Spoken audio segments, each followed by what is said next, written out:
Thank you all for coming out tonight. I know the weather has made some challenges for a few people.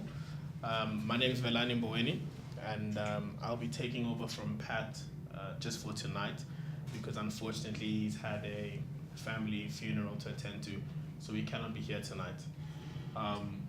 Excuse me.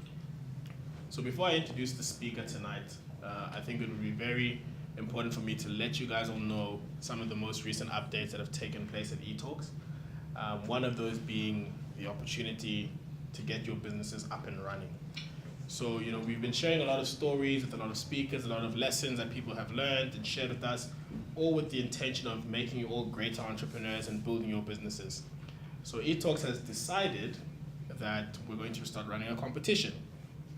Now, you don't have to have an existing business to apply for this, but basically next month, the same session, Etalkz first Thursday of the month, we're going to be giving 100,000 Rand cash investment on the spot, right? But what you have to do for this investment is that you have to send a 90-second video of your business idea, right? So you need to do a typical elevator pitch, say what your business is about, what you plan to do, what your idea, the industry is trying to disrupt, and what you're going to do with this kind of money. So the best business is going to win 100,000 Rand on the spot. So not this, we'll give it to you later. Literally, we will sign the check here in this room at 7 o'clock and give you 100,000 Rand cash, right? That sounds quite appealing. But there's a catch. Just because there's one winner of the 100,000 Rand doesn't mean your ideas are not going to go further. So we've struck a partnership with the Innovation Hub, who will then take some of these businesses that haven't won the 100,000 Rand and put them through an accelerator program and grow these businesses. Yes, some of you can have existing businesses and apply for it, sure, but even if you just have an idea, right? If you just have an idea and you're able to pitch it in a 90-second video, you'll be ready to go to win this 100,000 Rand. So from there, you can send your videos, maybe a Dropbox link with the file, send it to masejo@etalkz.co.za, or you can phone Tulani, as you know, he's our emergency man. And this competition will be running for the whole month. So from today, let your friends know, let anyone who's interested in entrepreneurship, who has an idea and needs their business to get a kickstart, let them know about what's going to take place. Now, I know that we were expecting a lot more people, but I think it's great that we have a very intimate audience tonight for an incredible speaker. We've all heard about Vuyo, Vuyo's big dream, Vuyo this, Vuyo that, Vuyo sports, everything. But the irony is that Vuyo is actually not called Vuyo. So his real name is actually Miles. And he asked me, humbly, not to read his bio. And he asked me not to say all the wonderful things about him, for whatever reason, but I think he'll do more justice by speaking and sharing his journey. So guys, give a round of applause to Miles Kubekha.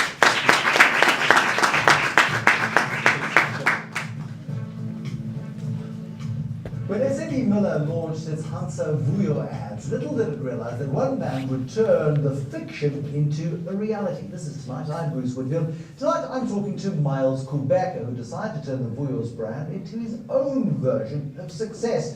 Just in case you've been on another planet or in a different country and you don't remember the Hansa ads, have a look at this. Ooh, Vuyo is such a big dreamer.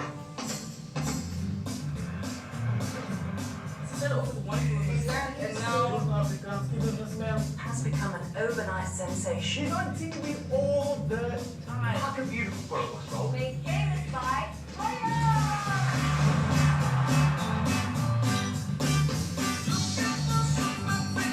Nobody drinks ordinary. So why drink ordinary beer? He never forgets his roots. Hello? Can you hear me? That's what makes it our boy. Step out of the ordinary. Hansa. Refreshingly different. Good evening, everybody. So how many of you remember the advert? So I saw the advert like all of you guys, and I thought to myself, I wonder if it's based on a true story. I wondered if Vuyo actually existed.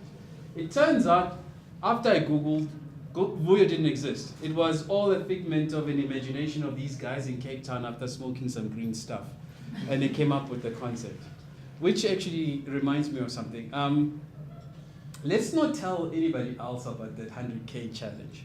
They went here, right? Abeko. So like we got a better chance amongst this group of getting the money. It's just a thing I'm thinking out loud here. So I hope you share the same sentiment. Anyway, so I saw the advert and I thought, well, if there's no Vuyo, why can't I be Vuyo? So I promptly trademarked it and I became Vuyo from that day on. Sadly, even my mom now calls me Vuyo.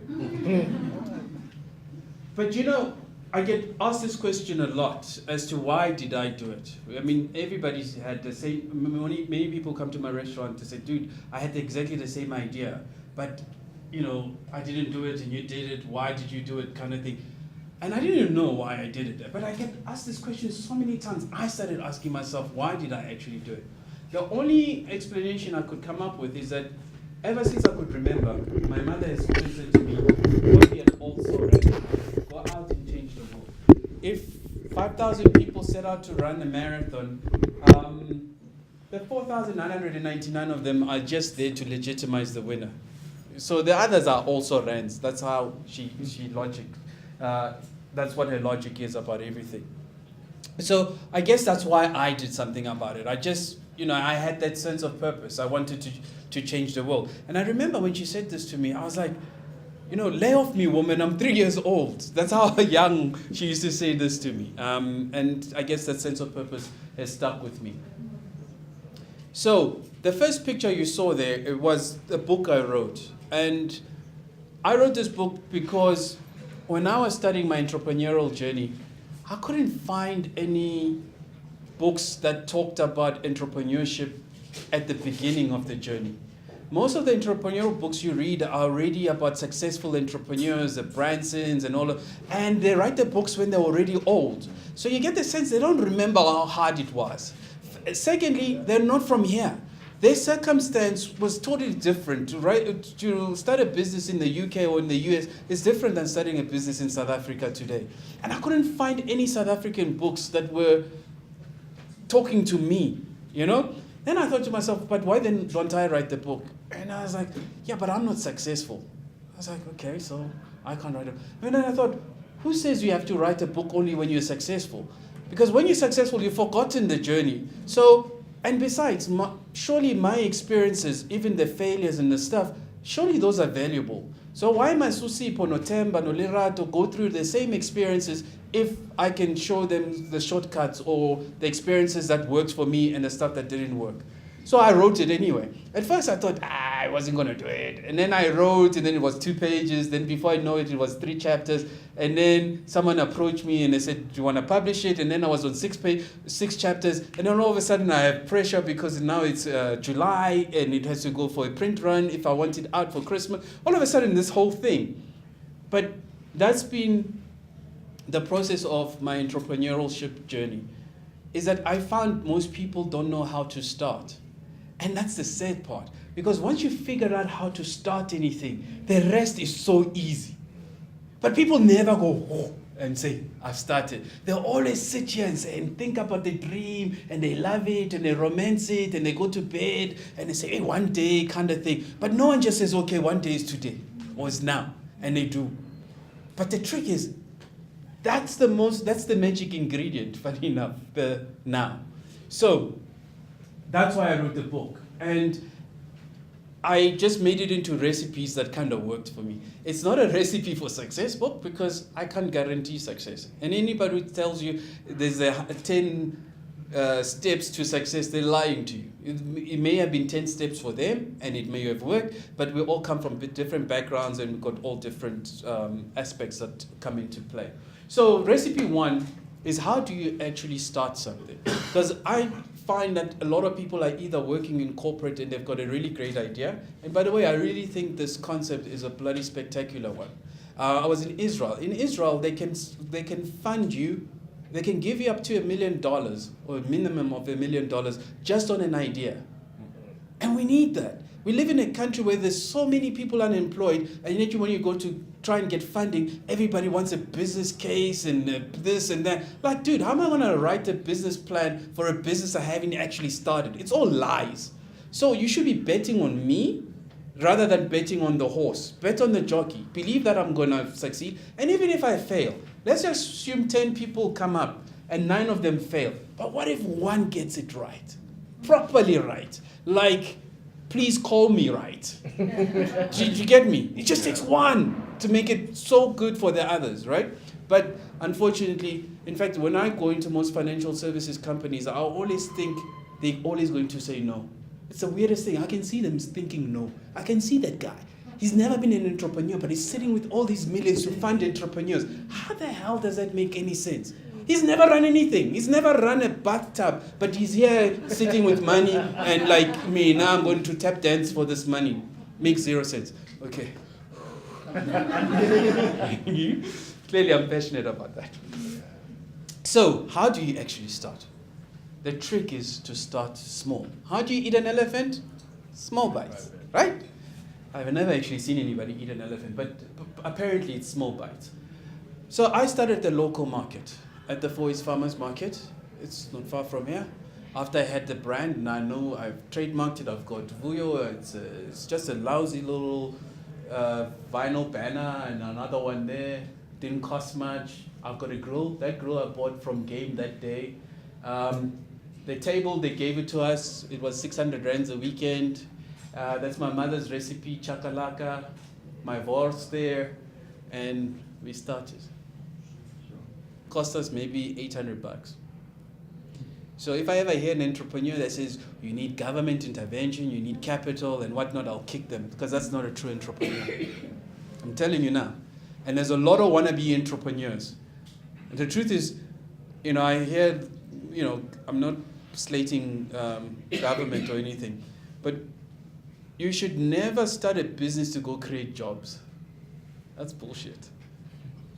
Can't. Not even Steve Jobs started Apple to create jobs. Get it? You start a business to solve a problem, right?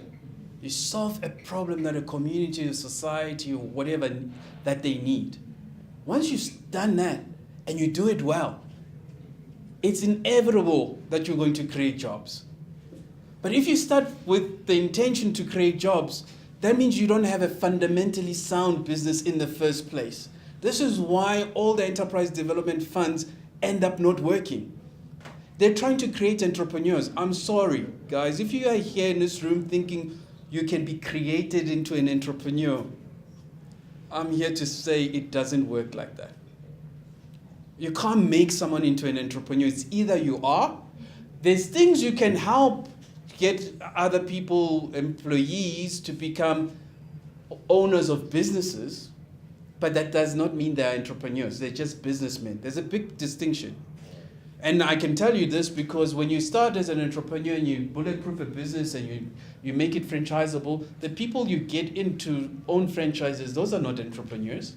In fact, you don't want entrepreneurs to run a franchise because they're always looking for angles. You tell them to buy rainbow chickens, they go and get chicken dust. So you don't want those guys. They always look. You want, in fact, retrenched bank managers are the best franchisees because they follow process. Do it like this, they do it like this, right? So do you get there's a distinct difference between the two? Okay. So we start grilling, and next week. In fact, interesting story. You see here, I told you this table is wood underneath here. So this is a grill. It cooks with gas and fire. You get it, right? But we weren't that dumb. We put a concrete slab between that and that. You know those walk thingies, those concrete steps, because we found it there. So, so we cook. And it goes well for the first 4 weeks. Week number 5, Peter, the guy in the picture, turns around to me and says, Miles, we're on fire. I go, I know, look at the crowd, right? Because no, we're on fire. Turns out the table was burning. The shade netting on top there, you can't see it. It was melting, so it was making this big extraction hole, so sucking up the heat even further. I look down, it's wood chips on the floor. I'm like, oh my word. You know, one of the first things you discover as an entrepreneur is Jesus. Because for the life of me, I don't know why we didn't burn down the market. There's no logical explanation. I could see the newspaper headline, Vuyo burns down market. I can't tell you why it didn't happen. That was a fire. No fire extinguisher, nothing. It was just, and we didn't.